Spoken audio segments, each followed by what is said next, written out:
Now, I have a feeling that you've clicked on this video because you're about to do a renovation on a Victorian house and you're looking for a step-by-step guide on how to renovate it, plus what to look out for so that your costs don't spiral.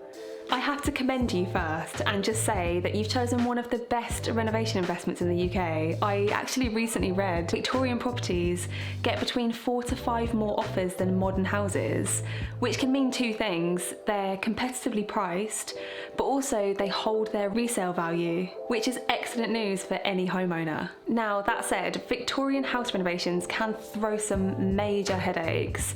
I'm going to talk you through the 6 stages of renovating a Victorian house to mitigate risks and end up with the renovation of your dreams.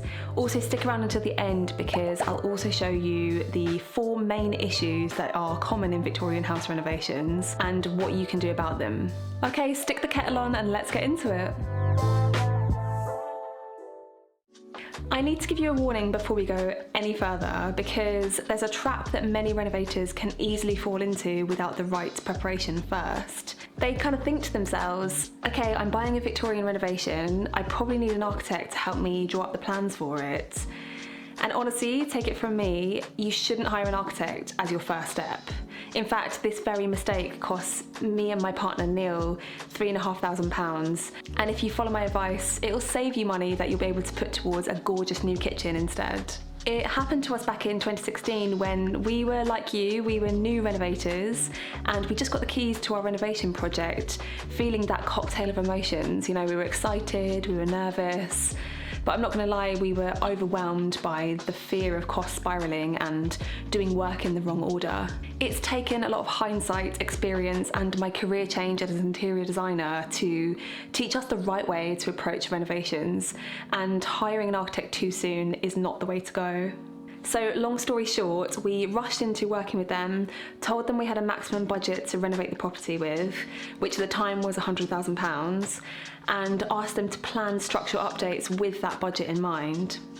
And let's just say we ended up ripping up those plans that we'd spent £3,500 on because it turned out we couldn't afford to do any of the work that they proposed. And truthfully, this is such a common mistake. Architects do play an essential role in renovations, but they aren't always required and you need to investigate your layout options before any conversations with them. This mistake is one of the reasons why we've made it our mission to help UK renovators who aren't sure how to take on renovations and they're doing things for the first time. So where do you start if now isn't the time to instruct an architect? Stage 1 is starting with budgets. Forecast your budget before you hire anyone, and even before you actually buy the house. It's the foundation of any good design and any successful renovation project. As soon as you know this Victorian house renovation is yours, start your budgeting. And what that looks like is you itemising all of the known renovation costs as much as you can and try to be really detailed and generous with your estimates. But it can be tricky to know where to start with your budgets, right? So my advice is to begin with budgeting any remedial work flagged in your survey first, and that way you know that the house is going to be structurally sound before any aesthetic or spatial improvements that you're making. Once that's all organised, set a contingency fund. Any renovation is going to throw up unforeseen issues. It's just the nature of the beast, but a Victorian house, being that much older, can have all sorts of fun surprises lurking, which I'll talk about in a moment. If you need to get any extra surveys at any stage, they are such good value for money, so don't fall foul of the head in the sand effect, because the more information that you know about this Victorian renovation, the better planned that your project will be. Those initial findings will not only be important for your budgeting and your planning, but they'll also mean that you can prioritise those crucial repairs so that your home's going to feel safe, sound and protected from the elements, and then you can proceed with your renovation with plenty of peace of mind. I've worked with thousands of renovators now who have gone through the How to Renovate a House online course. It gives renovators a step-by-step guide including the exercises to follow to prevent mistakes, and you'll access the tools and templates that I use in professional projects that avoids cost spiralling and also achieves a quality, well-considered finish. I'll leave a link below this video if you want to join us. The next stage is brainstorming your layouts. One of the things I love about working on Victorian renovations as an interior designer is how much opportunity there is for different layouts. I've supported terraced Victorian renovations, adding rear extensions, which can provide this beautiful open plan kitchen and living areas. Actually, many Victorian houses were built with steep pitched roofs, so if you're lucky enough, you might have some loft space, which could add 1 or 2 more bedrooms or a master suite, and drastically increase the value of your house. Just a quick conversation with an architectural professional could be all that's needed to check whether your roof can allow this, as it's not always possible if you don't have the right head height. But whatever you decide, it can be really hard getting all the pieces of the layout to fit together, and getting good flow that's really within your budget is kind of like putting together a really awkward jigsaw and you don't have the box with the picture on it to work from. It's really important to get hands-on with your layout plans and start drawing as early as you can. And even better if you can access accurate renovation costs to help you estimate costs as you're planning. We help with all of that in our online courses, and students are getting temperature checks on their costs and layouts over in the private community, which is really wonderful to see. Stage 3 is designing your Victorian house. So this next stage is all about clarifying what interior design will modernise the property and bring a sense of cohesion while enhancing any Victorian features. With Victorian properties, you should always renovate sympathetically to the era of the property. Obviously, people don't want to live like the Victorians these days, so there's no need to go overboard with it. Just aim to find a balance between enhancing the Victorian features while bringing modern day materials, patterns, fabrics, and an overall modern aesthetic. Now, sadly, for some Victorian homeowners, during the 60s and 70s, a lot of the period features got ripped out of properties, and some of the Victorian houses lost their beautiful ornate coving or period fireplaces, which is such a tragedy. Okay, maybe not the biggest sin of the generations, but it's up there. But then again, you never know, you might get lucky. Lifting up those psychedelic carpets can reveal original block parquet floors or Victorian floor tiles that you can work with. And when that happens, things get so exciting. The design stage is all about getting clear on what features you can keep, any period features that you want to reinstate, and what modern additions that you'd like to bring to ensure that the property is up to spec for your modern day life. The next stage is to plan your renovation. So your designs are all in place and you know the layout that you want, which is a great job. Now it's time to plan the actual renovation. Do you need structural drawings? Who's going to do the work for you? And this can be a big challenge to figure out. There's also determining whether you want to phase the work and take your time, or blitz it all in one go and just get it over and done with. Being clear about the order that you want to do your renovation work is going to be a major stress saver for anyone involved. At this stage, you'll be deciding on what team you'd like to put in place to build your plans, and depending on your project and your budget and the scope of what you're doing, there are so many different options available to you. There's one-man band operations for smaller work, hiring small teams of contractors, and then full-scale design and build solutions as well. But regardless of the route that you do choose to build, you will begin by getting estimates to compare contractors and then start hiring the right people for your build. With certain types of contractors though, I do have one tip, and that's to try them out on smaller jobs first, because what that does is it allows you to really see whether they've got the skills to get your job done effectively. Plus, you'll see how you guys work together. Communication, timelines, and organisation. It's all best observed through direct experience. There's a lot of information and detail involved in this planning stage that can often be really overlooked when you're new to renovating. And if things aren't well planned or well communicated, it can cause a lot of headaches further down the line. But don't worry, we've got you covered. On screen now, I'm going to pop a link to our Survivor's Guide to Renovating series. I've packed it with tips to help you plan your renovation, including finding the right trades that you can really trust and ways to avoid your cost spiralling, and it's totally free. The next stage, it's time to shop. Now, some people love it and some people can't stand it, but if you're renovating, it is inevitable. You're going to have to shop and hustle to get the right price.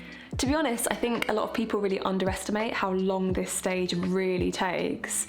Researching and sourcing items like fire-rated internal doors, underfloor heating, compatible floor tiles, and even panelling and like door thresholds. Getting the right look at the right price is so time-consuming and really tough. And I don't want to scare you, I just want to prepare you for this. Many renovators are really taken aback by how many decisions there are to make during their renovation. But I promise you that with effective planning, there are ways to make this easier. I'm just going to give you a couple of quick tips now. So say if you're busy and you have got the budget, you could pass this off to an interior designer, consider hiring one, and they can take the full weight of all those decisions off you. It's a massive help. Plus they know the industry and they can get you trade discounts, so that's pretty decent too. But if you're doing this for yourself, then using social media and blogs like ours can provide really great inspiration, not only for potential designs, but also for suppliers. And one of the really useful things about our online courses is that I give students access to my full supplier list, and we're constantly working on new ways to support first-time renovators, releasing course enhancements, products and solutions to relieve the decision fatigue. So check out the helpful links that I've left below this video to get support where you need it right now.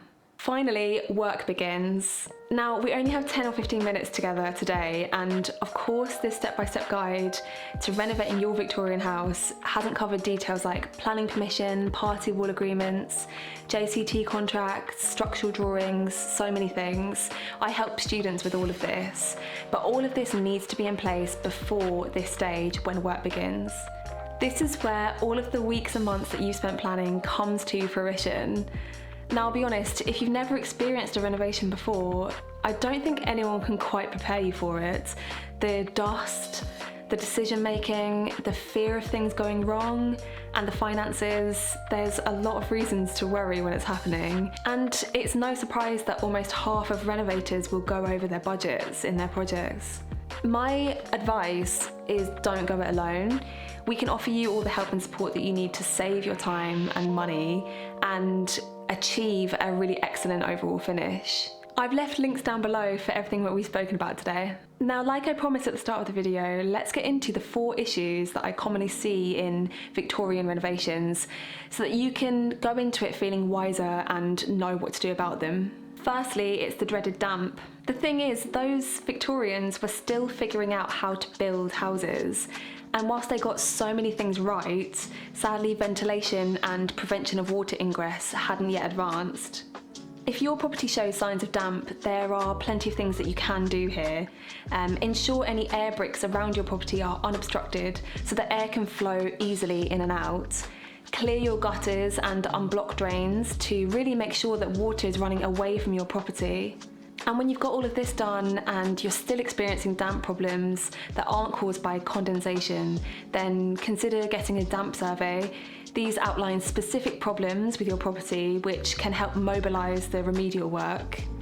But fingers crossed it doesn't come to that. Let's face it, these houses are old and inevitably, like you and I, they start to show their age. Just don't look at my greys. But over the years, the cracks, uneven plaster and faulty plasterwork on internal walls may have been corrected with the wrong plaster.